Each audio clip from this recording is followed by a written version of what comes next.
할렐루야. 여러분 벌써 지친 거 아니죠? 네. 오늘 좀 그쵸? 여러분 그 부모님 좀 뵈러 많이 내려가신 것 같아요, 그쵸? 그래서 안 보이는 얼굴이 많이 있는 것 같은데 여러분 내일 모레가 그쵸? 어버이날인데 꼭 부모님께 많이 찾아뵙지 못해도 인사드리고 감사하다는 표현하면 좋겠어요, 그쵸? 그리스도인으로서 너무 당연히 그렇게 했으면 좋겠습니다.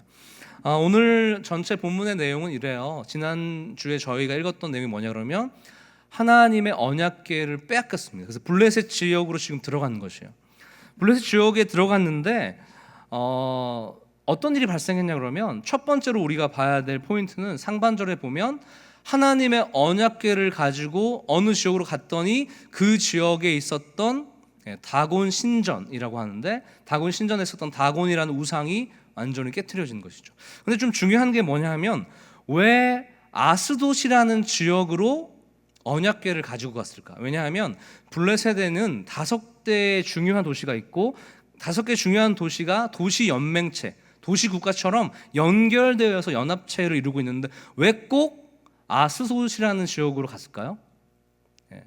제가 요즘에 굉장히 흥미롭고 재미있는 게 뭐냐 그러면 제가 주일에 설교하기 전에 전전날, 즉 금요일 날 저희가 저녁 9시에 전체 리더들이 함께 모여 있는 시간이 있습니다. 리더 모임 시간이 있는데 그때 뭐 하냐 그러면 이 본문을 가지고 3명, 4명 조를 이뤄 가지고 성경 연구를 하게 해요. 여러분 놀라운 게 뭐냐 그러면 저희가 이번 주가 두 번 했던 건데 정말 잘해요. 청년들이 이제 자기 장비들 챙겨와 가지고 주석, 영어 성경 챙겨와 가지고 막 해석하면서 서로 토론하는데 제가 깜짝 놀랄 정도로, 왜냐하면 너무 잘 해석해서. 그래서 제가 이것도 물어봤죠. 아스돗에 왜 언약궤를 끌고 갔을까? 5개의 도시가 있었는데, 중요한 도시가 있었는데, 왜냐하면 아스돗에는 가장 중요한 다곤 신전이 있었기 때문입니다. 여러분 다곤 신전이 어떤 의미를 가지냐 그러면 블레셋의 원래의 신은 아니에요. 블레셋은 해양 민족으로서 어디에서 건너서 이제 팔레스타인 지역의 서쪽 해안, 지중해 쪽에 정박한 사람들이에요. 그래서 그들이 조금씩 내륙 쪽으로 치고 들어오고 있는 지금 상황이어서 전쟁이 계속 일어나고 있거든요. 그런데 이들이 이 팔레스타인 지역에 왔을 때 처음 믿었던, 그리고 가장 강렬하게 느꼈던 신이 뭐냐 그러면 다곤 신입니다. 다곤 신에 대한 연구는 사실은 지금 설왕설래가 많이 있어요. 근데 좀 재미있는 이미지는 뭐냐면 인어공주처럼 반은 사람이고 반은 밑에는 물고기 모양을 가졌다는 설도 있어요. 근데 사실 정확하지 않은데 이 다곤 신이 의미하는 바가 무엇인가 하면 바로 풍요의 신입니다. 다산의 신입니다. 그러니까 블레셋 사람들이 이 지중해를 지나서 이 팔레스타인 지역에, 이스라엘 백성들이 사는 지역의 서쪽에 정박했을 때 그들에게 처음 느꼈던 가나안 지역의 우상 중에, 팔레스타인 지역의 우상 중에 가장 강렬했던 우상이 바로 이 다곤 신이었어요. 이 신을 잘 믿으면 우리가 풍족하게 잘 살 수 있겠구나라고 하면서 이 아스돗 지역에다가 다곤 신전, 큰 신전을 지어놨습니다. 그래서 언약궤를 가지고, 하나님의 언약궤를 가지고 다곤 신전에 넣어놓은 거죠. 다곤 신전에 넣어놨다라는 게 어떤 의미를 가지고 있는가 하면 그 당시 고대 근동에서는 전쟁에 이기면 어떻게 보면 이 전쟁을 치르는 국가들이 가지고 있는, 믿고 있는 신이 있는데 신을 어떤 위시로 해서, 신을 위주로 해가지고 어떤 신들의 전쟁 같은 양상을 바로 자기들의 전쟁이라고 여겼어요. 그러니까 지금 하나님이라는 신과 그 다음에 블레셋을 믿고 있는 다곤 신이 전쟁하는 듯한 이미지를 가지고 있는 거죠. 그런데 여호와라는 신이, 하나님이라는 신이 진 거예요. 그래서 다곤 신전에 가져가서 이 여호와 하나님이라는 신을 가지고 있었던 영적인 능력을 흡수하겠다라는 고대 근동의 어떤 사상을 가지고 있죠. 마치 전쟁의 전리품, 전쟁에 승리했다는 것을 지역 주변 사람에게 공표하기 위해서 하나님으로 상징되는, 여호와 하나님으로 상징되는 언약궤를 가지고 간 것입니다. 여러분 어떤 일이, 근데 이 전쟁에 실패해서 끌려가는 것 같았는데 여러분 2절, 3절, 4절에 보니까 어떤 일이 발생했습니까? 우리 한번 읽어볼까요? 2절, 3절, 4절 읽어보겠습니다. 시작.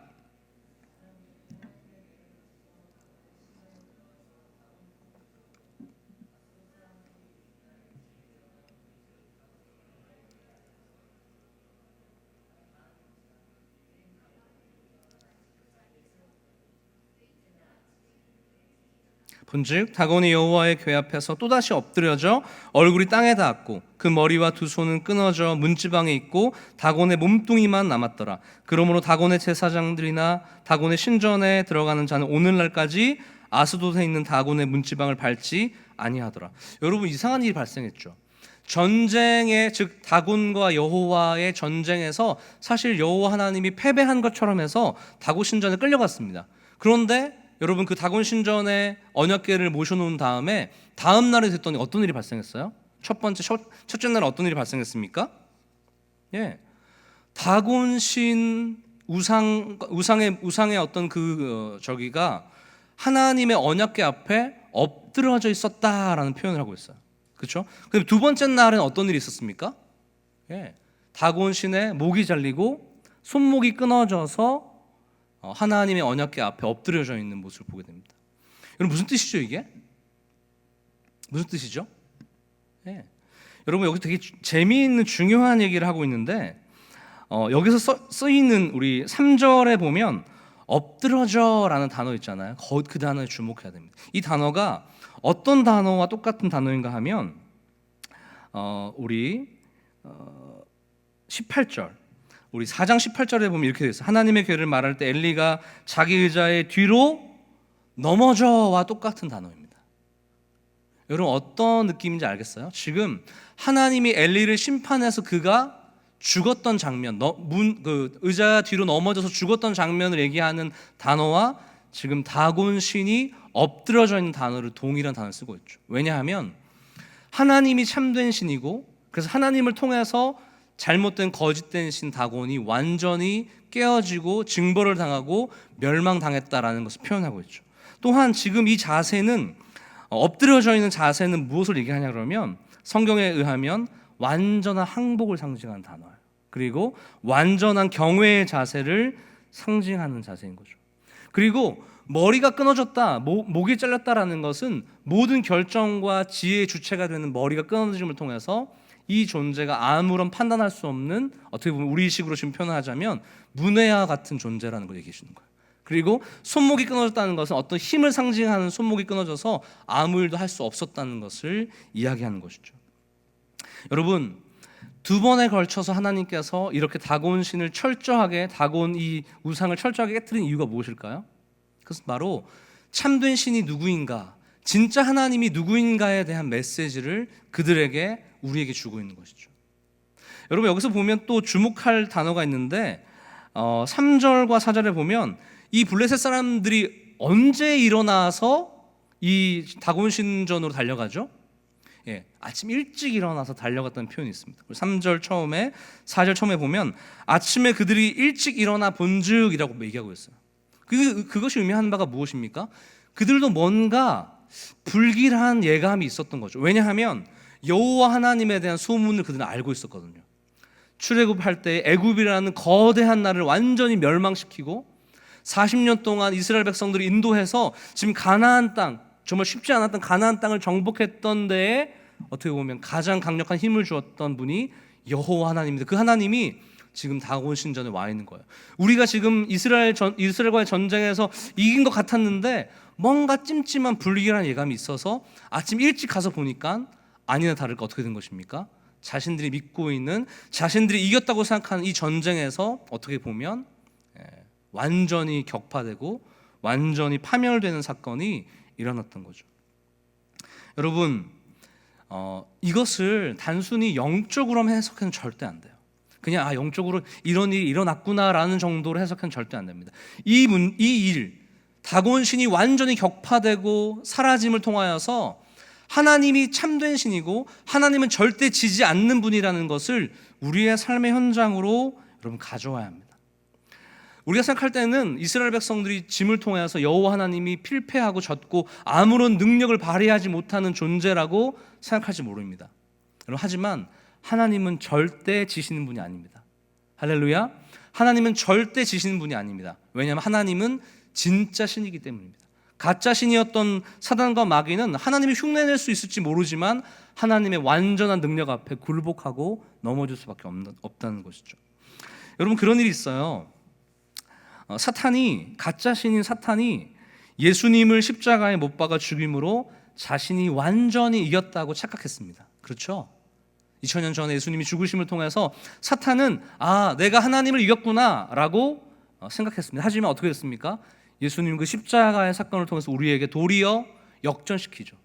역전시켜서 하나님이 참된 신이고 부활을 통하여서 우리에게 생명을 줌을 통해서 하나님이 진정한 신이고 절대 패하지 않는 신이라는 것을 우리에게 알려주는 것이죠. 여러분, 여러분의 삶 가운데 실패한 것 같고 진 것 같고 완전히 패배한 것 같은 느낌과, 그래서 하나님이 나의 삶에 아무런 영향, 아무런 승리를 주지 못할 것 같다라는 여러분 패배감에 젖어 있다면 절대 그렇지 않습니다. 지금 당장에 우리 가운데 그런 어려움이 있을지 몰라도 여러분 반드시 하나님은 이기십니다. 여러분 믿으세요? 하나님 반드시 우리에게 승리를 주시는 분인 것을 여러분 믿고 하나님을 끝까지 신뢰하고 하나님을 온전하게 붙잡는 여러분 되기를 축복합니다. 아멘. 여러분 앞을 보세요. 밑에 보는 거 의미가 없어. 저를 보세요. 저를 보세요. 그러니까 담임 목사님 하는 것 같죠. 저를 보세요. 제가 얼마 전에 지난주죠. 어떤 분의 전화를 받았어요.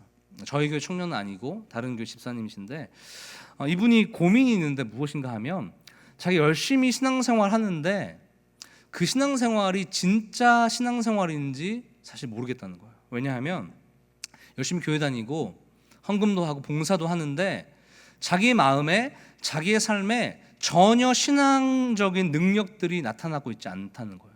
그래서 자기가 어떤 두려움이 있냐 그러면 마지막 날에 자기가 죽음에 처했을 때 정말 천국에 갈 수 있겠느냐는 두려움이 있대요. 제가 알 때도 굉장히 열심히 교회 다니는 집사님이거든요. 전 너무 깜짝 놀랐어요.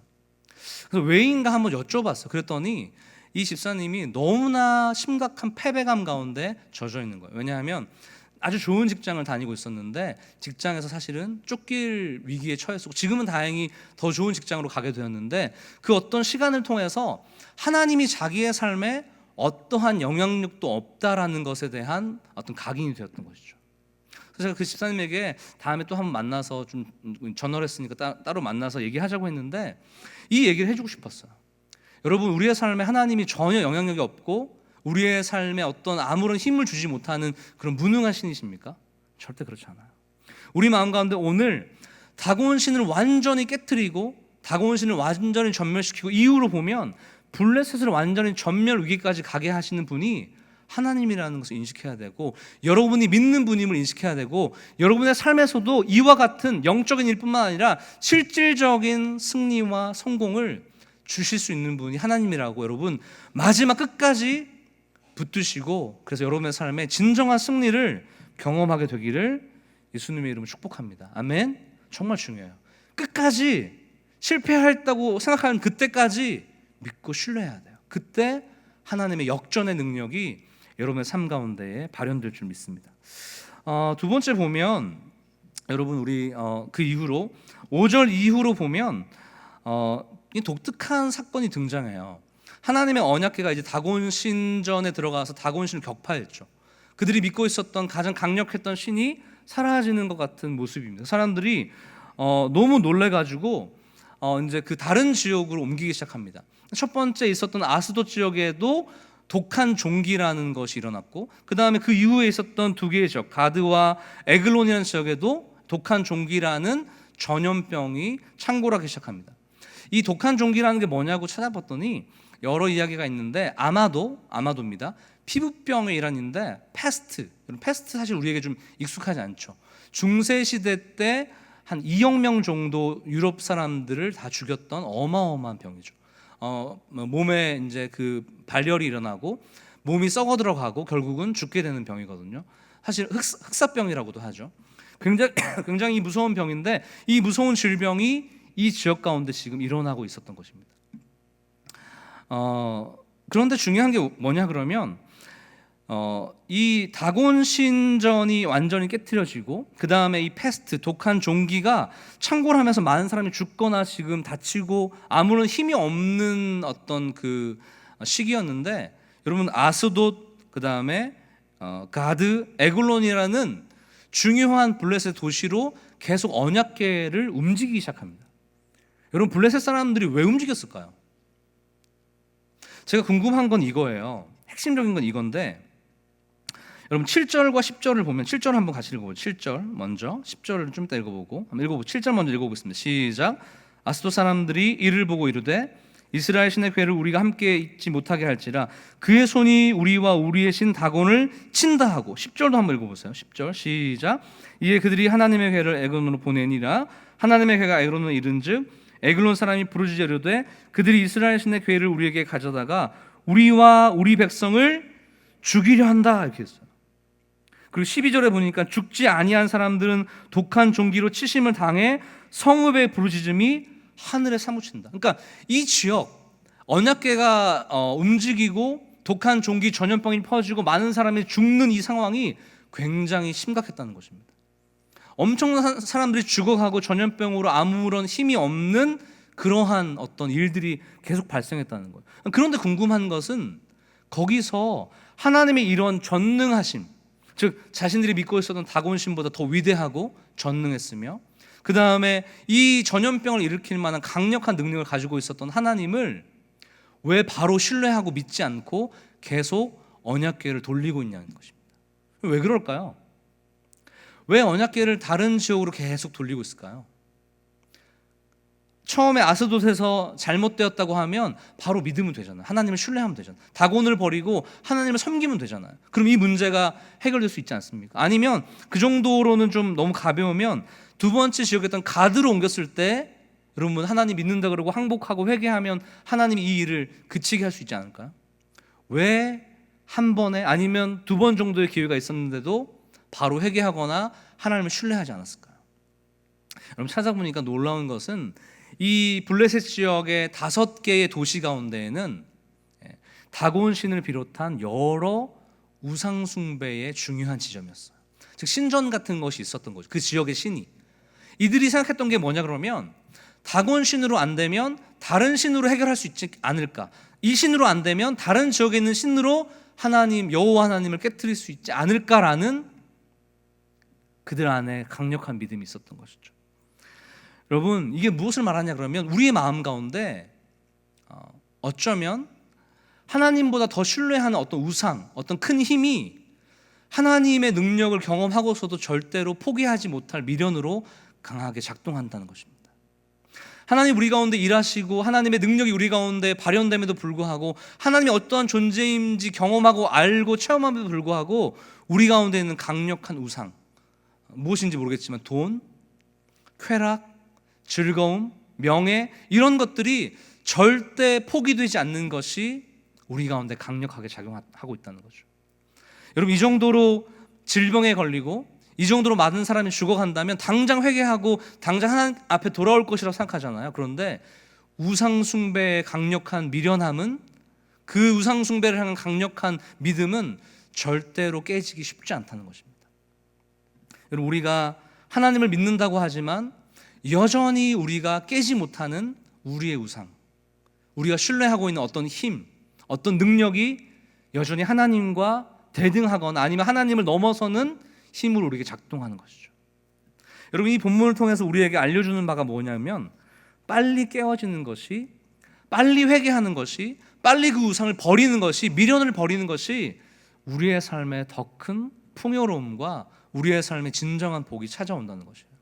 여러분 오늘 말씀을 듣고 여러분 기도할 때 여러분 안에 있는 내가 만든 신, 내가 하나님보다 더 의지하는 것, 하나님을 믿는다고 하면서도 아직 포기하고 내려놓지 못하고 여전히 나를 강력하게 이끄는 어떤 힘, 우리에게는 대부분 사실 돈과 같은 것이죠. 명예와 같은 것이죠. 우리가 어떤 즐거움을 찾는 어떤 게임, 오락일 수도 있겠죠. 여전히 하나님을 믿는다고 하지만 하나님을 업수 여기고 가증스럽게 여기는 위선들이 우리 가운데 있다는 거죠. 지난주도 얘기했지만 여호수아가 마지막 날 죽기 전에 어떻게 했습니까?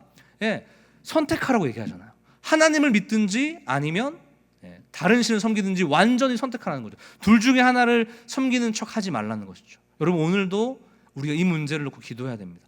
우리를 여전히 이끄는 성공에 대한 우상, 풍요로움에 대한, 돈에 대한 우상, 쾌락에 대한 우상이 아직도 미련이 남아서 하나님을 믿지만 가지고 있다면 절대 안 되는 것입니다. 전염병이 걸린 것처럼, 죽음에 이르는 것처럼 파멸에 이를 수밖에 없다는 것을 우리 가운데 얘기해 주는 것입니다.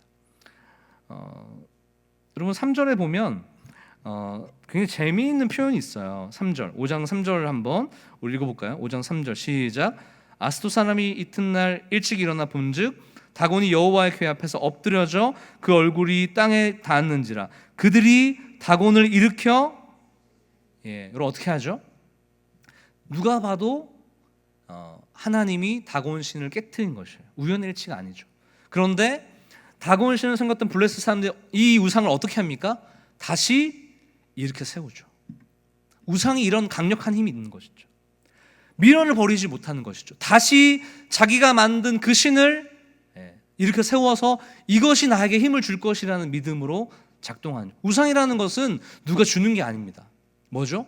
자기가 다시 세우는 거예요. 다시 일으키는 것입니다. 계속적인 미련과 계속적인 그 우상을 향한 믿음이 우리 가운데 존재하는 것이죠. 여러분 깨트려야 됩니다. 완전히 깨트려야 돼요. 우리의 마음에 또 다시 세울 수 있기 때문에 오늘 기도하면서 하나님으로부터 완전히 그런 것들을 깨트릴 수 있는 은혜가 여러분 있기 원합니다. 그래서 여러분 유일한 하나님, 유일신 하나님만을 섬길 수 있는 여러분이 되기를 축복합니다. 아멘. 우리 이제 마지막으로 보면 이제 하나님이 손보신다라는 제목을 얘기해야 될 부분이에요. 여러분 오늘 여러분 제가 말씀 읽으면서 반복되는 단어가 있습니까라고 얘기했잖아요. 여러분 혹시 찾으셨어요? 반복되는 단어? 뭐죠? 뭐로 얘기하는 것 같은데? 네, 손. 여호와의 손이라는 단어가 어디 등장하죠? 6절, 그다음에 7절, 그다음에 9절, 11절 등장하죠. 여러분 성경 본문에서 반복적으로 등장하는 것은 매우 우리에게 말하고 싶은 이야기가 있는 것이죠. 6절, 7절, 9절, 11절에 보면 여호와의 손이라는 단어, 야드라는 단어인데 성경에서는 사실 여호와의 손이라는 것이 어떤 의미가 있냐 그러면 하나님의 강력한 힘을 상징하는 바예요. 지금 실패하고 완전히 이스라엘이 패배해서 언약궤가 그저 어떻게 보면 치욕을 당하는 것처럼 블레셋에 잡혀와 있는데 여호와의 손은 지금 죽지 않는 것이에요. 그런데 여러분 주목해야 될 게 뭐냐면 여호와의 손과 함께 같이 등장하는 반복적으로 등장하는 단어가 있습니다. 여러분 보세요. 6절을 같이 보세요. 6절 여호와의 손이 아수 사람에게 어떻게 더해진 거죠? 엄중히라고 되어 있죠. 그 다음에 9절 한번 보세요. 여호와의 손이 심히 큰 환난 되어 있죠. 그 다음에 11절 보세요. 11절 끝에 보면 하나님의 손이 또 어떻게 되어 있죠? 엄중히라고 되어 있죠. 여러분 엄중히라고 반복되어 있는 단어가 매우 중요합니다. 왜냐하면 이것이 지금 사무엘상 전체를 풀 수 있는 매우 중요한 단어예요. 원 어근으로 보면 카바드라는 단어인데 어디 나오냐 그러면 제가 한번 설명해 드렸을 거예요. 2장 20절로 가보세요. 사무엘상 2장 20절. 죄송합니다. 2장 30절 말씀. 사무엘상 2장 30절 말씀 읽겠습니다. 시작. 그러므로 이스라엘 하나님 나 여호와가 말하노라 내가 전에 내 집과 내 조상의 집이 내 앞에서 영원히 행하리라 하였으나 이제 나 여호와가 말하노니 결단코 그렇게 하지 아니하리라. 나를 존중히 여기는 자를 내가 존중히 여기고 나를 멸시하는 자를 내가 경멸하리라. 여기 쓰이고 있는 존중이라는 단어가 바로 카바드예요. 엘리 제사장 집안이 왜 멸망당했느냐? 하나님을 향한 무거움, 하나님을 향한 카바드가 없었기 때문에, 즉 하나님보다 자기 자식을 더 무겁게 존중했기 때문에 멸망한 것이에요. 그 단어 얘기했죠. 그 다음에 이 단어가 언제 쓰이냐 그러면 지난주에 쓰여요. 4장 21절 말씀 또 다른 데 쓰이는데 여기 중요하게 쓰이니까 읽어보겠습니다. 시작. 이르기를 영광이 이스라엘에서 떠났다 하고 아이 이름을 이가봇이라 하였으니 하나님의 궤가 빼앗겼고 그의 시아버지와 남편이 어디일까요? 이가봇이라는 단어예요. 이라는 것은 아니라는 뜻이었다고 했죠. 이 가봇이라는 단어가 바로 가바드에서 나온 것이에요. 이 가바드가 동사형으로 쓰게 되면 무겁다 이런 뜻이에요. 그리고 명사형으로 쓰이면 영광이라는 단어를 쓰이고 있어요. 뭐죠? 그럼 지금 여러분 이걸 입체적으로 이미지를 이용해서 여러분 써야 됩니다. 여호와의 손이 그 땅 가운데 엄중히 내렸다. 여호와의 손이 그 땅 가운데 엄중히 그들을 심판했다라는 단어가 어떤 이미지가 되냐 그러면 4장 21절에 보면 이가봇 하나님의 영광이 상실되고 없어지는 것처럼 보였는데 지금 5장으로 오니까 여호와의 손, 즉 하나님의 손, 하나님의 능력이 지금 어떻게 해요?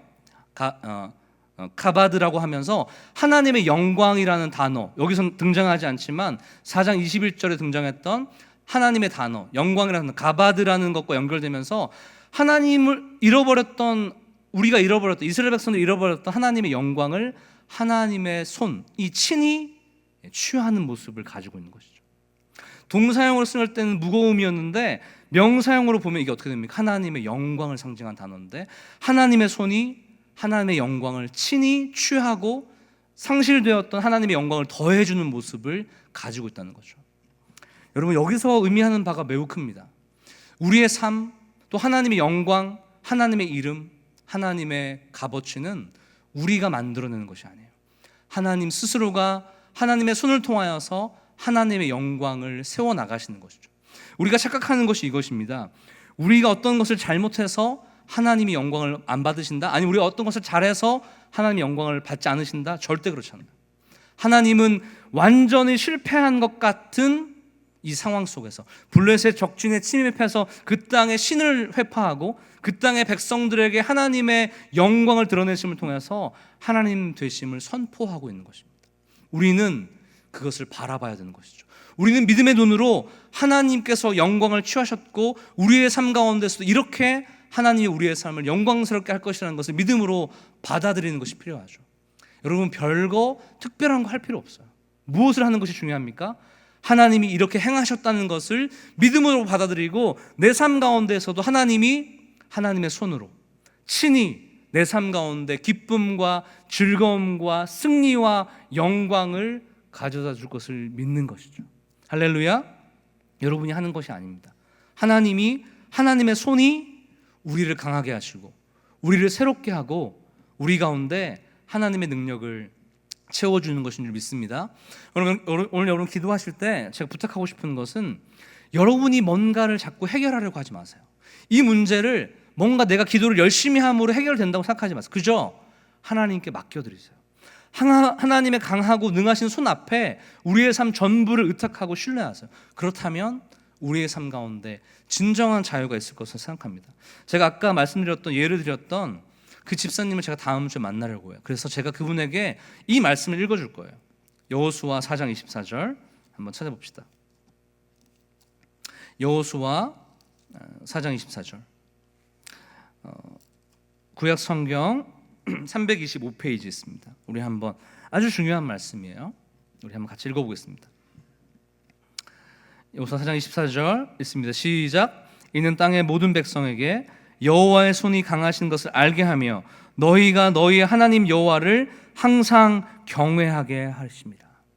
여러분, 우리가 해야 될 것은 하나님의 행하실 그 손을 바라보는 것입니다.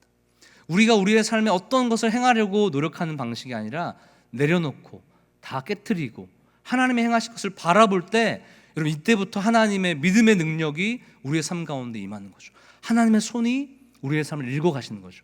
하나님의 손이 우리의 삶을 이끌어가는 것을 경험하는 것이죠. 내 힘과 내 능력으로 사는 것이 아니라 여호와의 강한 능력, 강한 손이 나의 삶을 이끌어가는 것을 발견하는 것. 영적인 문제만이 아니라 현실적인 문제를 그렇게 해결해 나가는 것을 보는 것이 믿음의 삶인 것입니다. 우리 귀한 청년들 가운데 이런 여호와의 손을 통하여서 여러분이 강해지고 하나님께 영광 되지만 우리의 삶에도 기쁨과 영광의 충만한 삶이 되기를 주님의 이름으로 축복합니다. 아멘. 우리 같이 찬양하면서 나갑시다.